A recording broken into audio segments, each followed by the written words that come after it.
ఇప్పుడు ఈ సర్జరీకి సంబంధించి సర్జరీ కానివ్వండి, లేకపోతే రేడియోథెరపీలు ఇలా ఉంటాయి కదా! సో, అవి ఎలా చేస్తారు ఏ స్టేజ్‌లలో?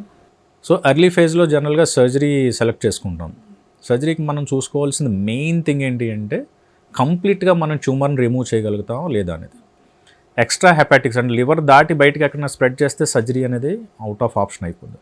లివర్లోనే ఒక సైడ్కి ఉంది అంటే అది సైజ్ కొంచెం పెద్దదైనా కానీ పెద్ద పెద్ద రక్తనాళాలు మేజర్ వెజల్ ఇన్వేజన్ లేదు అనుకుంటే మనం సర్జరీని సెలెక్ట్ చేసుకోవచ్చు.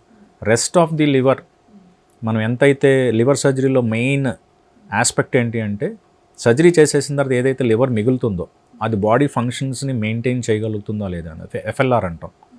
So the quality of FLR అది ఒక సిరోటిక్ పేషెంట్ లివర్ అనుకోండి, మనం ఒక 30% ఉంచితే సరిపోదు, వాళ్ళలో 50 to 60% ఉండేలా చూసుకోవాలి.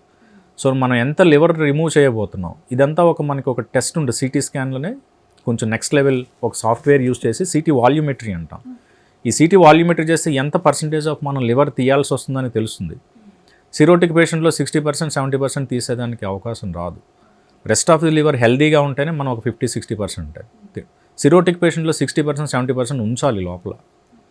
సో దిస్ ఈజ్ హౌ సర్జరీని మనం సెలెక్ట్ చేసుకున్నాం. సో టోటల్ రిమూవ్ చేయడం ఒకటి ఆస్పెక్ట్. రెండోది మిగిలి ఉన్న లివర్ సర్జరీ చేసిన తర్వాత అది విత్ స్టాండ్ అవుతుందా లేదా అనేది చూడాలి.